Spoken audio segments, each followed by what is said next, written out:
It's a pleasure to be here in Buenos Aires. Hope you guys are excited as I am to put this on for you. My name is Brandon Kovacs from Miami, Florida, and let's do this. Are you guys awake? I know this is the first session in the morning. People are probably hungover from last night, but it's a challenge, but let's do this. Before I get started, I'll give you just a quick about me, per se. Again, my name is Brandon Kovacs. I'm from Miami, Florida. And although my interest in computers began around when I was 4 years old, and I learned how I could hypothetically, say, unlock all the TV channels, and that creates a spark in your brain to, what else can I make computers do that they're not supposed to? My professional journey started when I was around 14 years old, when I interned as a network security analyst for a very large managed security services provider, where I was tasked with performing real-time network defense and attack mitigation for really large financial institutions and Fortune 500 organizations. And fast forward to today, I currently serve on a red team for a company called Bishop Fox, which we're an offensive cybersecurity company. As I like to phrase it, I get to do all the fun stuff, but in a professional term, we help our clients identify critical vulnerabilities that through proactive, offensive security engagements. So as I said, I worked on a red team, and as a red teamer, I'm responsible for emulating specific types of attacks, threats, and attack scenarios. And I've always believed the best defense to anything is having really good offense. And in this world, it means having a really clear understanding of the tactics, techniques, and procedures of your attackers, because you can't really defend against something if you don't know how it really works, right? And that is the intention behind today's session. It's not to let you all know how to create deepfakes to do malicious things. It's really to educate you so you understand how these are being created, so you can better defend yourself against them and better use this information to potentially train models to then detect these things, right? So we're going to start off with a very quick, high-level introduction to AI, machine learning techniques and terminology and concepts. I'm going to try and make this very diverse to high-level enough to those who aren't familiar with the space can understand, but also interesting enough for those who have a technical understanding, want to know more. Then I'm going to show you exactly how the deepfake audio and video models are created and trained from the ground up. And then finally, so stick around towards the end. We're going to do a live demonstration where I'm going to essentially turn myself into my friend Chris, who you're about to meet at the end of this session. So there's a saying back in America, like growing up, you can be whatever you want when you grow up. And I think these days, that's now more true than ever with the rise of artificial intelligence, enabling you to pull off some very sophisticated attacks. It's safe to say that AI in general, it's a dual-edged sword, offering innovation and a set of challenges never really seen before, right?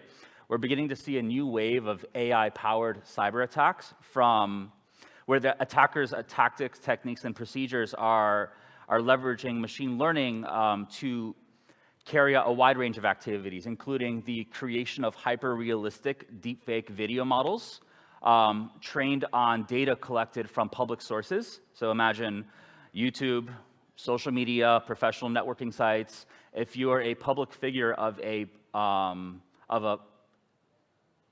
large organization, it's very likely that you've done earnings calls and interviews and press.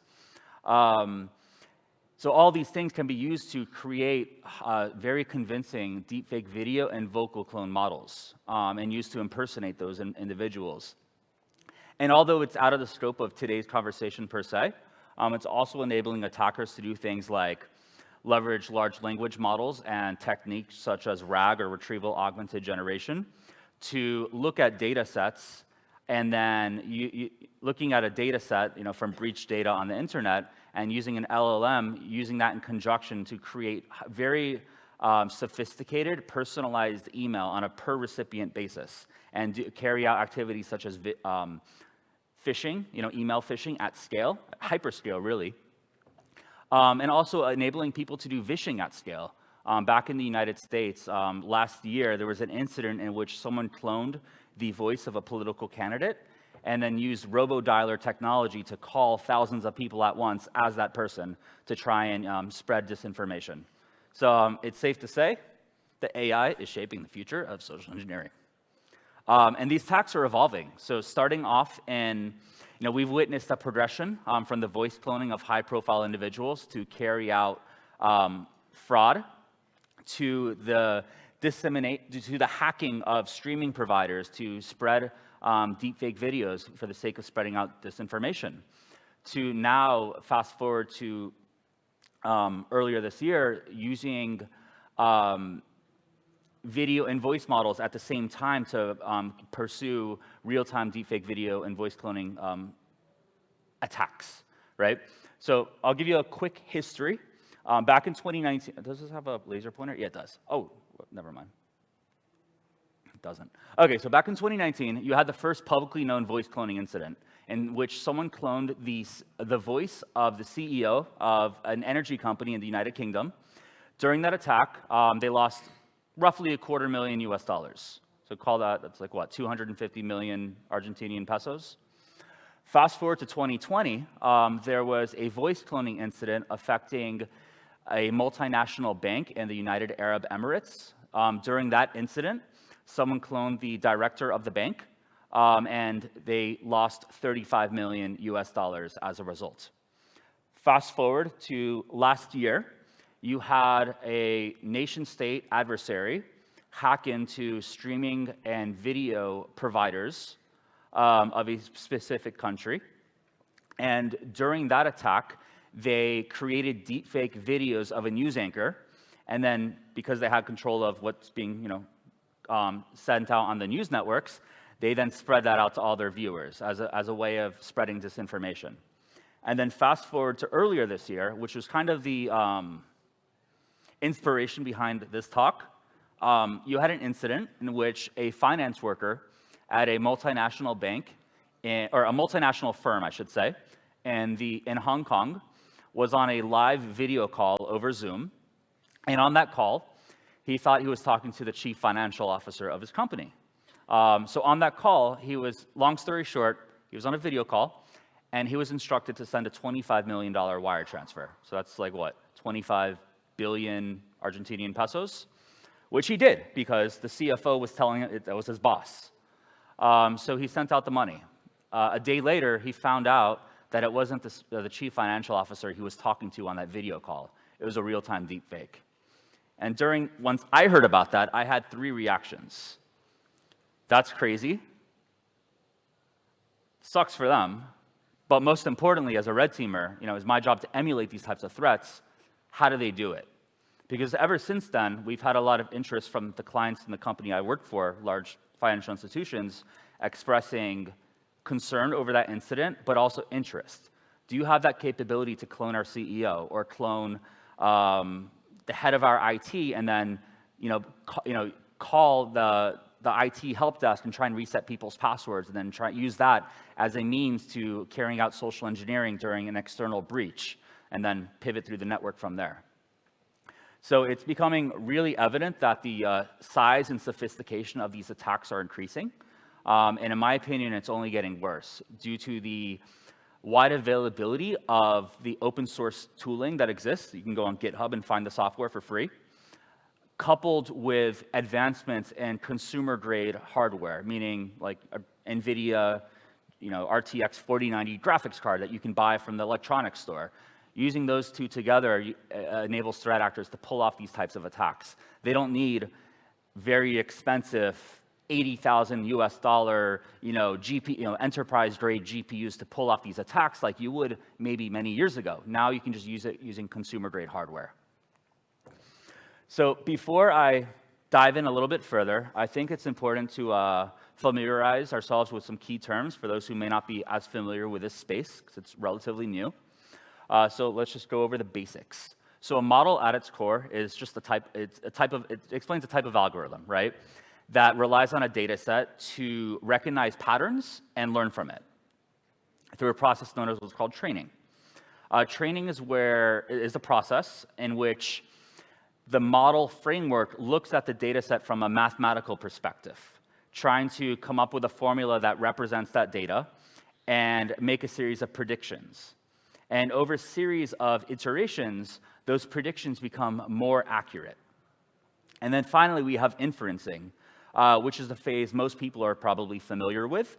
This is where we provide a trained model with new, unseen data that it's never seen before, and then that model uses the information that it's been trained upon to draw conclusions and create some sort of output. So the process of training machine learning models is very common. The phases between, no matter what type of model you're creating. First, we have to collect and prepare the data. The type of data that we use and the preparation involved will vary depending on the type of model we're actually trying to create. So for example, a vision model, that is trained on images is going to use images as the data set for the training. Whereas a model such as like ChatGPT uses a large corpus of text to provide the text as the output. So depending on the type of model you're training will ultimately determine what type of data goes into it. Finally, we have to prepare that data, and there's various sub-steps that are involved. This is very high level. We'll go into more detail as we go along based on the type of model, but from a high level, there's 3 phases we go through. We have to clean the data, we have to format it, and we have to do something called labeling the data. Next, we undergo training, where the model framework learns from the data and does pattern recognition. And then finally, the output of that is the trained model. And the trained model will be capable of executing the tasks that it was trained upon, ranging from things like natural language processing to image recognition, or in this terms of like ChatGPT, generative content, through this process known as inferencing. So for the inferencing, it's kind of where all the magic happened. It's the phase most people here are familiar with. This is where the model will execute the task that it was trained upon. So we're going to provide it with new unseen data, like text, photos, videos, audio, documents, whatever it is. And then we're going to use that knowledge it was trained upon to then perform a task and then provide as an output. So for example, like I mentioned, because everyone knows ChatGPT, it was trained on a large corpus of text. So you can ask it a question, it'll use the information it's been trained upon, and then elicit and give you an output. Or let's say for natural language processing, we're looking at we provided a sentence, and it will do things like sentiment analysis. Is this positive or negative, right? Or perhaps maybe a classification model, where it can look at the body of an email and evaluate it and determine, is this a spam or not spam? Or maybe an image recognition model. It looks at a picture, uses the information it's been trained upon to say, is this a hot dog or not a hot dog, right? So the idea here is that during inferencing, we're providing an input, it uses the knowledge it was trained upon, and gives us an output.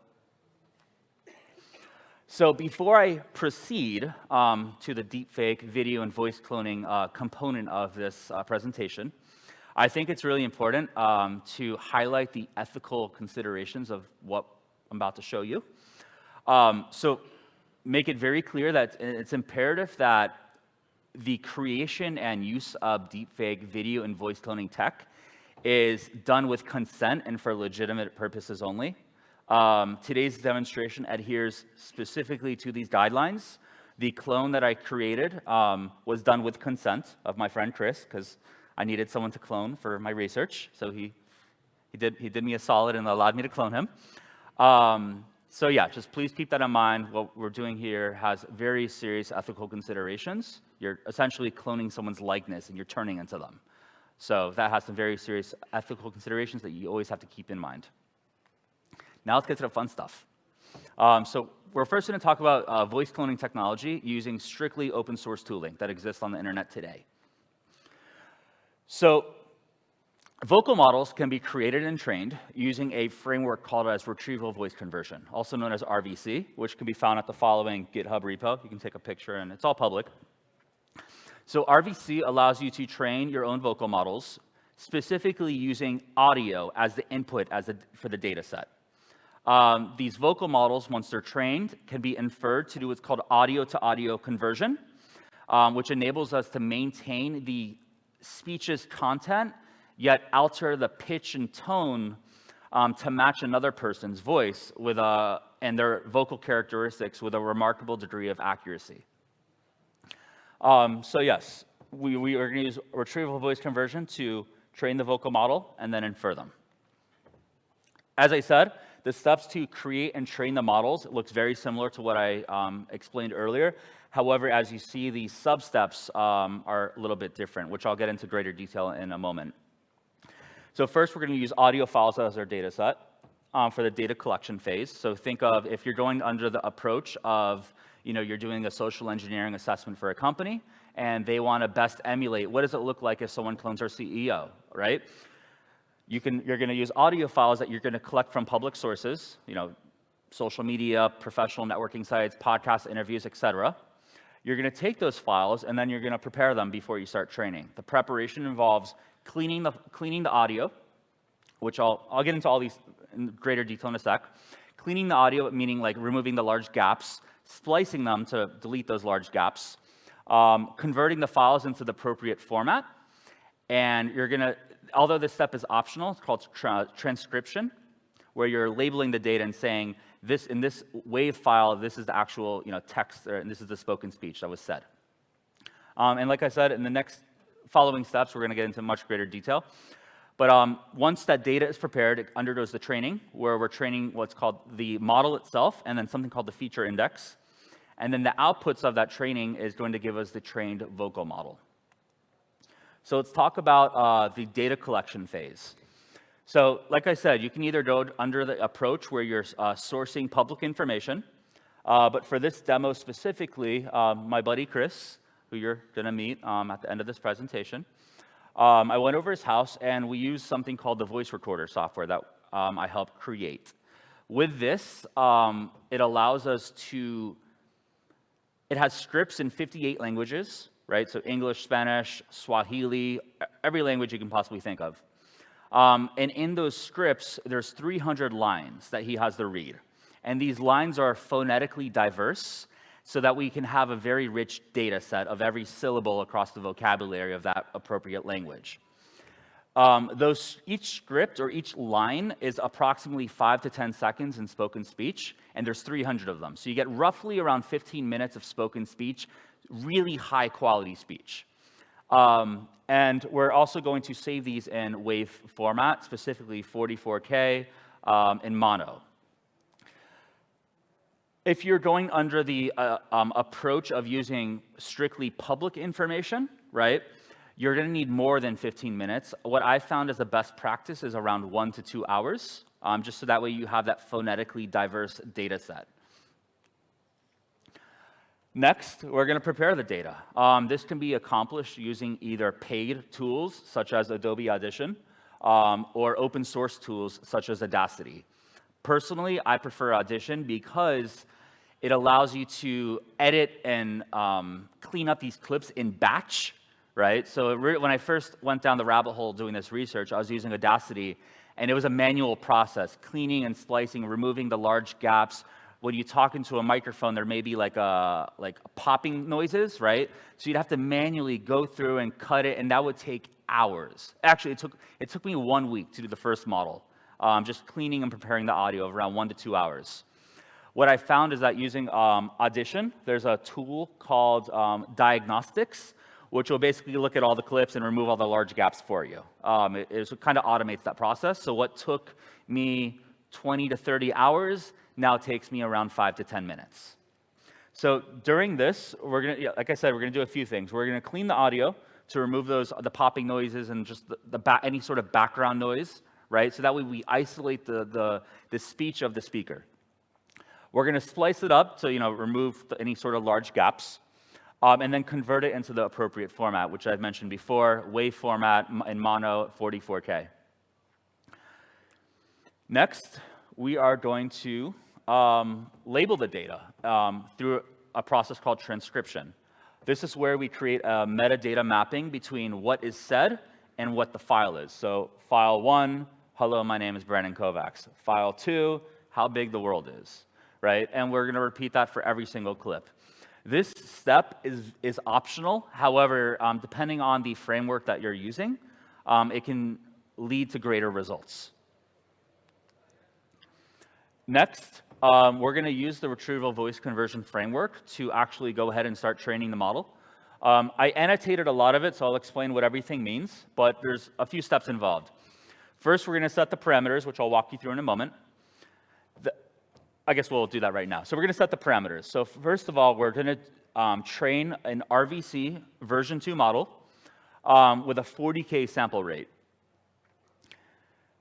I maximize the number of CPU processes because I have a pretty good CPU on my computer.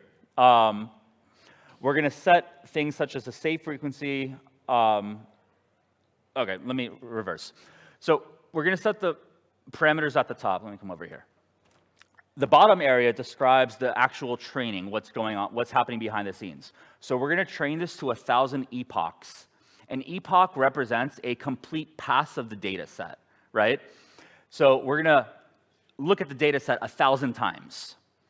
As we're doing that, we're going to save a checkpoint every 50 times along the way. So at 50, 100, 150, 200, etc. So we're going to generate a model and save a model output every 50 rounds. So if we're training to 1,000 epochs over 50, that's like, sorry, I'm a little slow right now. We're going to have around 20 checkpoints to actually go through in the end. Sorry, had a few beers last night. What we're also going to do is, depending on the type of hardware you're using and the VRAM that you have in your hardware, we'll determine what your batch size is. The batch size represents how much data it's looking at a given time. So if you think about it, when you're making a decision, you're making it off what information you have, right? That's the batch size. The more information you have at the time will allow you to make a better decision. But with training, you're limited on your compute based on what hardware you have available, right? So if you have a GPU with a smaller amount of VRAM, you can only look at so much data at a time, so your batch size may not be as high. But for this example, I used the NVIDIA RTX 4090, which has 24 gigabytes of VRAM, which is sufficient for me to increase the batch size all the way, right? So maximize the batch size. I'm going to tell it yes to save a checkpoint every time it gets to the save frequency. And it's in a, I don't know why that says no. It should be yes all the way towards the end. We're going to, save that final model to what's called the weights folder. So once we set the parameters, it's really simple. You push 4 buttons. The first, we push process data and feature extraction. What it's going to do is look at the WAV files and convert them essentially into like mathematical vectors. Then we're going to do 2 things. We're going to push, it doesn't matter the order in which you do this. However, I have a preference.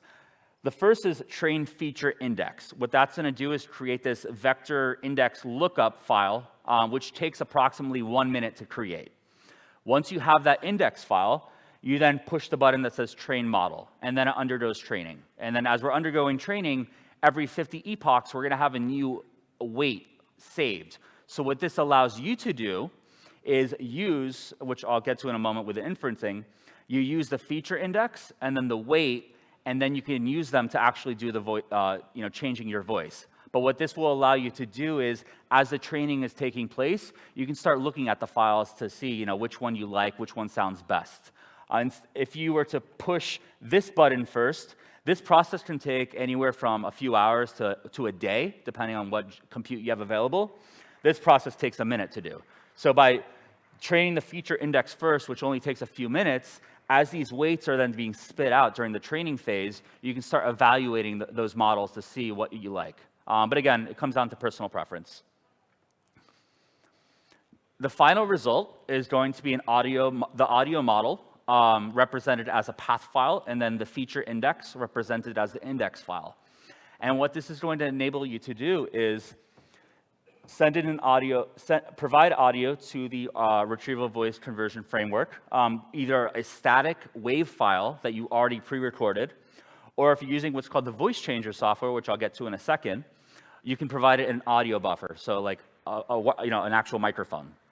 So you're providing the model and the WAV file to the model, to the RVC framework, and that will do the audio to audio conversion, and then either give you an output static WAV file, or if you're using the real-time voice changing software, it'll give you an audio buffer, which you can then play on the speakers. Or another alternative, which we'll get to it right now, is we're taking this audio buffer. Here's the workflow for doing this live in real time. So once you have that trained model, you can use an audio buffer, so like my microphone, which we'll do during the live demo. We're going to provide that to the RVC voice changer software. And then we're going to take the outputs from here, and we're going to use a virtual audio cable to route the audio now between different applications. So the idea is to take the output from here to the input to the virtual audio cable, and then the output from the virtual audio cable to the input to a teleconferencing application. Teams, Skype, Zoom, FaceTime. If you have a soft phone, you can essentially connect the soft phone to a PBX and then connect your computer to a telephone network and use that to basically call people, right, as the person. So again, we'll get into the demo component at the end, but for now, we're now going to talk about deepfakes. So deepfakes, the most popular and common framework for creating deepfakes, specifically real-time deepfakes, is using something called Deepfakes Lab. Believe it or not, it's nothing new. It's been around for like four or 5 years. According to I did not build this. I don't want to take credit for this. According to the developer, according to their GitHub, which was also recently deleted from GitHub due to a terms of service violation, on their GitHub, they claimed that they were responsible for 95% of deepfakes on the internet. So if you want to learn about deepfakes, this is a great starting point, because if they're responsible for 95%, it's a great place to learn from. But Deepfakes Lab basically uses advanced machine learning techniques to train a deepfake video model using photos as the training data. And then through a process known as merging, which is the inferencing, right, the face is swapped from the source, the subject, to the destination. And I'll get into more detail in a moment. So as you see, the phases in which to train a deepfake video model are very similar to other types of frameworks. However, as you see, the sub-steps differ. For the data collection phase, we're going to collect either photos or videos. For the data preparation phase, we're going to do a few things. We're going to do frame extraction, frame alignment, labeling, and then through a process known as masking. And then through the training, we're going to learn from the data and do pattern recognition. And then the output of that will be the deepfake video model, which will then infer. So let's talk about the actual phases itself. So everyone, say hello to Chris. For this demo, I went over to my buddy Chris's house, and we captured approximately 30 minutes of footage. The footage we captured so Chris he's a big Miami Dolphins fan, and he's always wearing his Miami Dolphins hat. So I thought it was appropriate to capture the footage of him, wearing the hat and not wearing the hat. So we took 30 minutes of footage of him looking up, down, left, right, speaking, so that way we have a wide data set to work with. And we're going to do this for both the source, meaning my buddy Chris, and the destination, meaning myself too. So we basically recorded both of ourselves. Next, we're going to take those video files and we're going to extract the frames from it. This can be accomplished using open source tooling such as like FFmpeg. So if you think about it, a video really is just a set of frames, right? So when you have frames per second, like 30 frames per second, every second of footage you have, there's 30 pictures there. So using FFmpeg, you can take that video file that you record that has a diverse, you looking left, right, up, down, you can extract all the frames and have tens of thousands of images that you can then work with. So again, you're going to do this for both the source and destination. So as you can see, here's all the frames of myself, and there's more of Chris too. Next, we're going to undergo a process called alignment. And during the alignment phase of both the source and destination data sets, What we're doing is looking at the image frames, we're identifying the faces in the frames, and identifying what are called the landmarks, meaning the eyes, the nose, the mouth. And we're also looking at things with, such as like the pitch and the yaw, like what angle what angle and direction I'm facing for both data sets. So yeah, we're gonna run the alignment scripts against both the source and destination data sets. Next, as I described before, labeling is a very common phase of machine learning in which you're telling the trainer what it's actually looking at, right? So here, we're going to look at the source and destination data sets, and we're going to mark out the contours of the face, right, up to the head, the jawline, etc. And we're going to do that for a number of images, from looking at a number of different angles, too. And we're going to do that for both the source and destination data set. What I've found as like a best practice is you do at least 1% of your entire data set. So if you have 10,000 frames, you're going to have to sit there and mark 100 images, and for both the source and the destination. This is the most time-consuming part of creating a deepfake model. However, it's the most important. Like, you really need to take your time sitting there marking, and these are called polygons, right? Every dot I create. You really need to take your time to really map out the contours of the face in order for you to achieve the best results. So again, you're going to do this for both the source and destination. Next, we're going to train what's called a mask. So the mask allows the model to essentially look at the image and extract just the frame itself. So during this, we actually, in the previous phase, I'm showing myself, right? But for my friend Chris, I'm not only marking the face, I'm also marking the hat, right? Obstructions. So he likes to wear a hat, so I specified on here, I labeled the data, what a hat looks like. If someone wears glasses, you would mark those too, right? Things that could act as obstructions. So that way, during the inferencing, it can look at it, but ignore it and won't, like, when I'm wearing the hat, it doesn't paint his forehead over me, right? It just ignores it. And you can kind of see what that looks like here. So here, when I'm wearing the hat, it only gets to here, right? And you can see it's ignoring the hat when I wear it. When I'm not wearing the hat, it's doing my big forehead. With Chris, when he's wearing the hat, it's just doing his face, but it's learned to ignore the hat there. And this is really important, that you label the data so that way it can properly recognize what the face looks like for both the source and destination. So when it's doing the swapping, it's very seamless. So finally, we're going to begin training.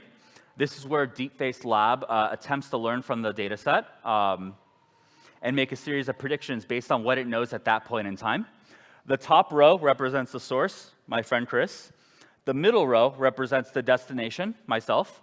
And then the prediction is showing the merging of the source to the destination at that point in time. So as you see, at 1,000 iterations, it's not that good. 10,000, it becomes a little bit better. 10,000, 250,000, it becomes more lifelike, more real. So this is what I mean by over time, the predictions become better and more accurate. So before we dive into it, I'm going to get a little more in-depth. So what is actually happening under the scenes, right? So for the deepfake generation models, at its core, it's using what's called a generative adversarial network, also known as a GAN, which essentially is a machine learning architecture composed of two neural networks that are competing with each other. A generator that creates the deepfake images, and then something called a discriminator that'll look at that image that was created and then try to determine it, evaluate it and say, this is a deepfake or it's not, or this is real or this is fake, right? And this can kind of be visualized here. So we have the generator, which will take in a random noise to generate a fake image. That is then fed into the discriminator. The discriminator will compare the fake image to a real image from our data set. And then we'll try and create a score, fake or real. At the end, there's something called a loss level, which is essentially how accurate or inaccurate it was in its ability to predict it, right? And through a series of iterations, the generator becomes more accurate in its ability to predict and create the deepfakes. Meanwhile, the discriminator becomes less accurate in its ability to determine if something is real or fake, right? So it's a zero-sum game. They're competing with each other. So at its core, it's a form of unsupervised learning because these two networks are competing against each other. And the goal here is to basically trick the discriminator. And once you reach that point, you've gotten to where you need to be. So this can kind of best be represented in this time-lapse video. I'll press play in a moment. But here we'll be able to see the evolution of the model as it's trained from the beginning to 2.5 million rounds of iterations. So the left column over here, that will appear here in a moment, this is round 0, so it's just a bunch of noise, right? This represents the source prediction. Over here will represent the destination prediction. And then the last column over here in a moment represents the source to the destination merging. So I'll show you what that looks like as we go from 0 to 2.5 million rounds of training.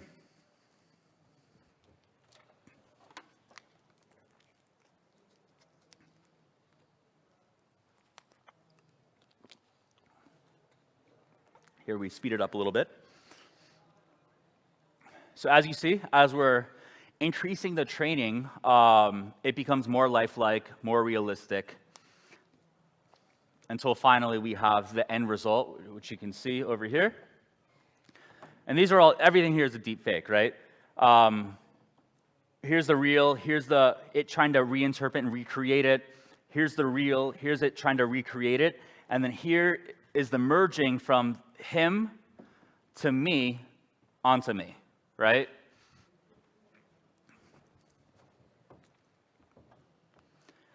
So the final result from training, you're going to get the deepfake model represented as a DFM file. And you're going to inference them, you're going to use a webcam to infer the model and then give you the output, the swap face. And there's a workflow to do this. So specifically, to do this in real time, you're going to take a video feed, such as a webcam. Here I'm using an actual DSLR camera. And we're going to pass that into something called Deepfakes Live, which allows us to do the inferencing of the model. I'm going to take the outputs of Deepfakes Live and then capture that window output, and feed it and use it, studio software such as OBS, which many people are familiar with, to compose a scene. From OBS, there's the ability to enable a virtual webcam, which we can then take the outputs of that virtual webcam and route it as the virtual webcam input to any sort of application we want, such as a teleconferencing application, etc. So before I proceed, as security professionals, how can we actually operationalize and utilize this tech during either red teaming engagements or social engineering assessments? So let's pretend we're doing a red team and we're going under the approach of an external breach.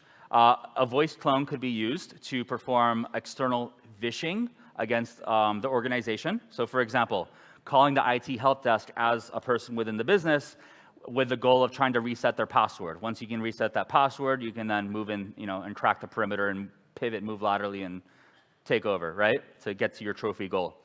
Or perhaps maybe we're doing an assume breach approach in which we're working with the client to say, okay, let's go under the assumption that the developer's laptop was compromised. They have access to, be able to access Microsoft Teams or whatever they use.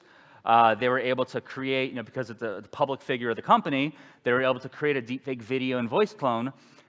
Now, how can we use that as a starting point to potentially do internal phishing over Teams and Zoom or whatever to then try and, reach our trophy goal? And then last, if we're doing a traditional social engineering assessment with the goal of evaluating current security awareness training and to test the resilience of the employees within the organization, this can also be leveraged. So now, the live demo. So give me 1 sec. I'm going to get everything set up.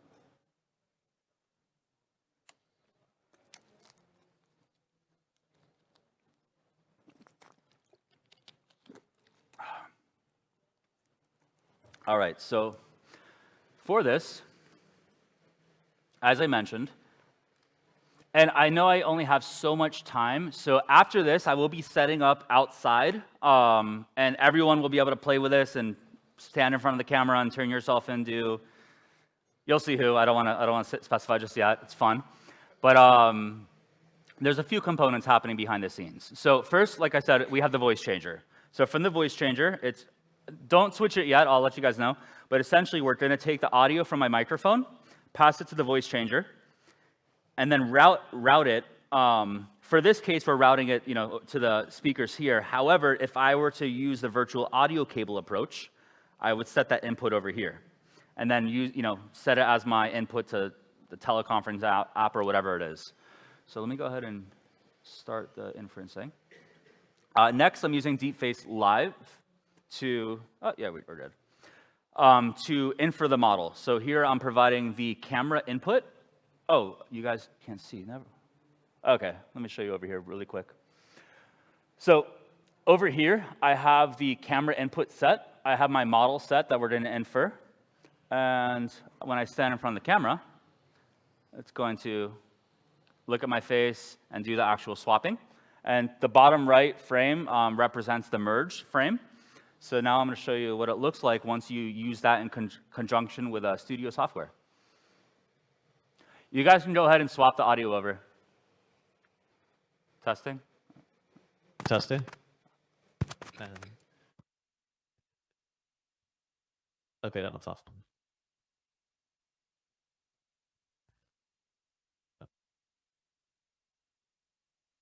Hi, my name's Chris. I'm the deepfake created specifically for the Ekoparty conference here in Buenos Aires. Breaking news: deepfakes take over Ekoparty 20. So, like I said, my friend Chris has very long. Oh wait, just wait. It gets better. So, as I mentioned, Chris has long hair. I have short hair. And he likes to proudly wear his Miami Dolphins hat. So I know I look ridiculous doing this.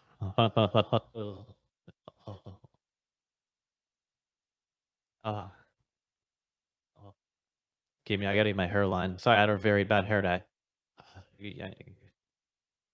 So as you see, we're using a wig will help elevate the scene, right? Right. Looks like we broke the model.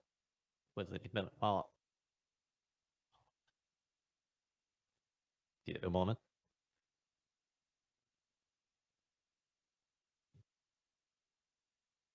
The focus is off. Well,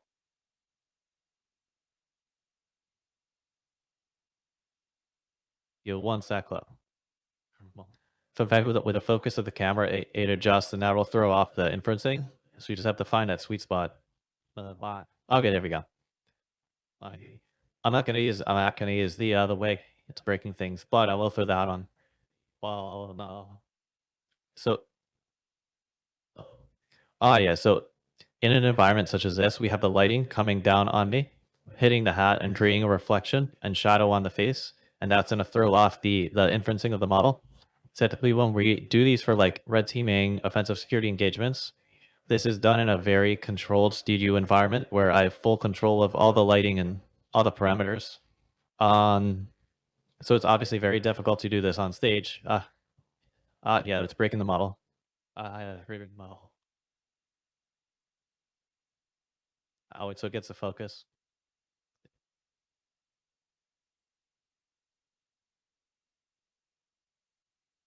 Well, hold on.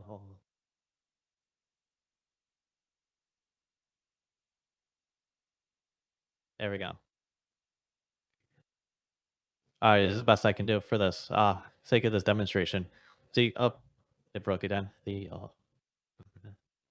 Yeah, if you guys want, after this presentation, I'll be outside and I'm gonna set up the full deepfake demo booth, and you guys can all play around with it. If you want, if there's anyone who wants to try this out run right now, real quick, step up here. I got one for you. I owe you. Look. But if somebody to swap out the model, someone else could be illuminate.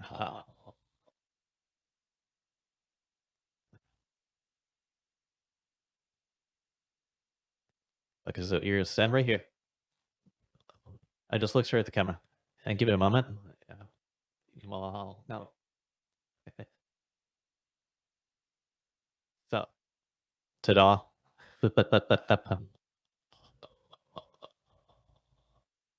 Thank you.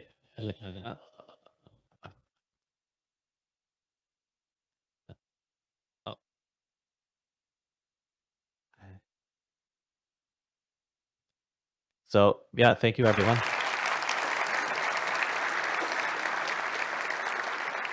And if you guys are cool with it, can we take a big selfie? For those who don't want it, just cover your face or, I get it. Let me shut this light off. I'll do it over here. All right. Shit, there's so many people here, I can't fit everyone in the frame. Okay, ready? 1, 2, 3. Hack the planet. Awesome. Thank you, guys.